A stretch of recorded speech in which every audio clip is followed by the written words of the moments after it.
تتمرن نص عدة ولا تتمرن عدة كاملة، خصوصا بعد الأبحاث الجديدة اللي بتقول إن النص عدة قد تكون أفيد من العدة الكاملة. خليكم معايا.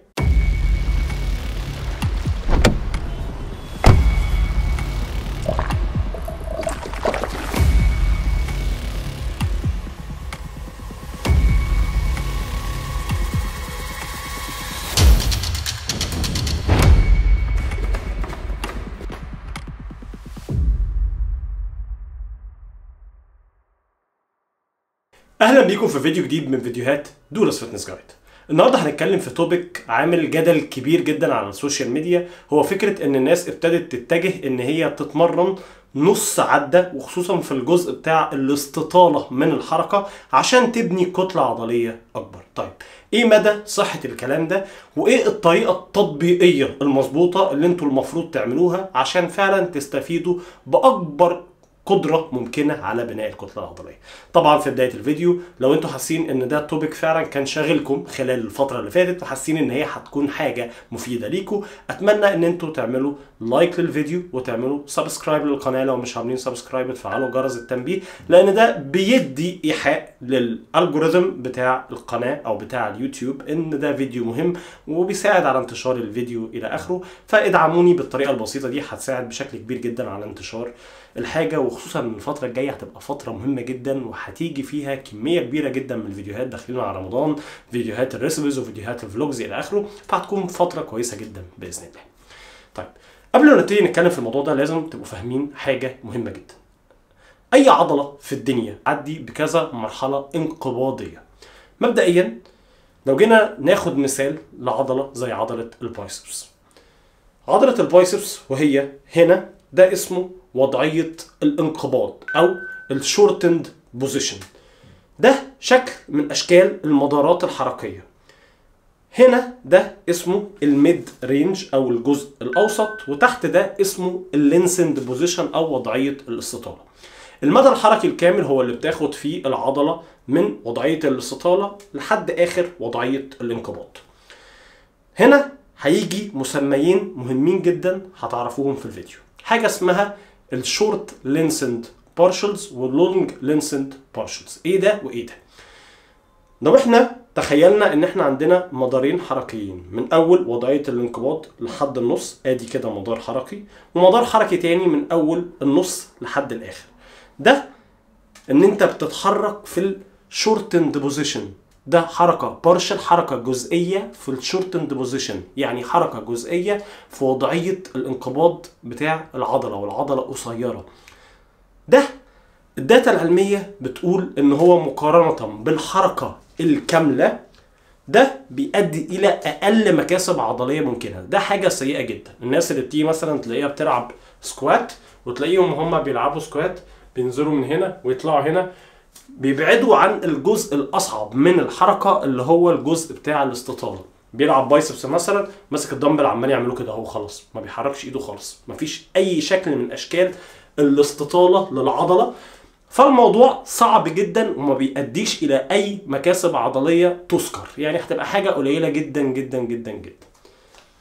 طيب المدى الحركي الكامل اللي هو من هنا لحد هنا لو احنا بنتكلم على عضله البايسبس، ده مثبت علميا طول الوقت، وده اللي دايما بنقوله للناس ان انت محتاج ان انت تتمرن بمدى حركي كامل عشان توصل لافضل مكاسب عضليه، وده اللي بنعلمه لاي حد لسه داخل جديد الجيم الى اخره عشان يبتدي ان هو يتطور بشكل مستمر.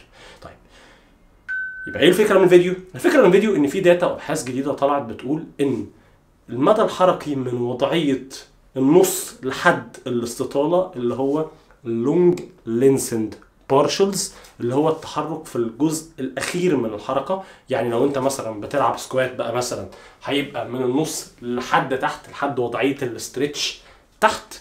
المدى الحركي ده هو افيد وبيؤدي لمكاسب عضليه، ركز معايا، اكتر من المدى الحركي الكامل للعضله.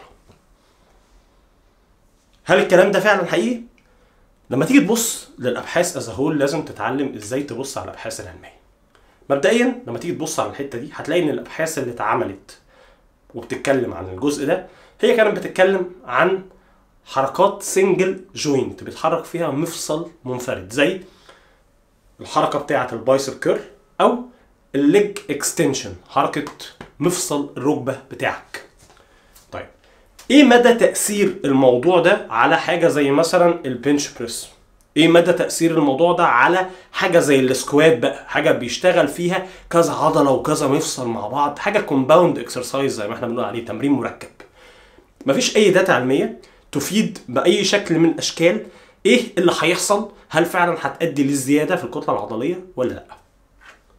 طيب لما نيجي نبص للجانب الاخر، طيب الكلام ده على الكومباوند اكسرسايزز، طيب هل باقي مفاصل الجسم تم دراسات وابحاث عليها تفيد ان انت لو اتمرنت في اللونج لينسند بارشلز، الجزء بتاع الاستطاله لحد النص بتاع الحركه ده، هتتطور بشكل اكبر من المدى الحركي؟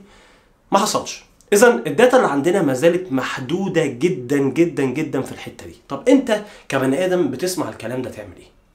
بمنتهى الاختصار اتمرن بمدى حركي كامل زي ما انت بتعمل، وفي نهايه المجاميع التدريبيه بتاعتك اعمل لينسنت بارشلز. بتلعب مثلا بنش بريس، بعد ما تخلص خلاص جبت اخرك، بس يفضل في حاجه زي البنش بريس يكون واقف معاك حد مساعد سبوتر عشان يرجع البار. تبتدي ان انت تلعب من تحت لحد النص بس. زمان لو ركزت في تمرينات روني كولمان الى اخره وسام سيوليك في عصرنا الجديد، هتلاقي ان الناس دي اصلا كانت بتعمل ده. هي بتطول الست، دي بنسميها اكستنشن للست او انتنسيفايرز، بتزود طول الست والتايم اندر تنشن عن طريق ان هي بتضيف انتنسيفاير تكنيك زياده للمدى الحركي الكامل. فلحد ما يبقى عندنا داتا وابحاث تسمح لنا ان احنا نقول لا اتمرن لينسند بارشلز وبس، كل اللي عليك تعمله هو ان انت تحاول ان انت في اخر مجموعه مثلا من الزوايا اللي انت بتلعبها، بتلعب مثلا لات بول داون، خلصت ابتدي ان انت حط في الاخر شويه لينسند بارش، بتلعب بنش بريس اعمل ده وهكذا، واعمل تراكنج للموضوع ده، وده خليه شكل من اشكال البروجريشن. لكن ده ما يغنيكش عن المدى الحركي الكامل خالص لحد ما يبقى عندنا داتا كافيه تشير ان ده هيكون افيد لينا في حته الماسل هايبرتروفي او بناء الكتله العضليه.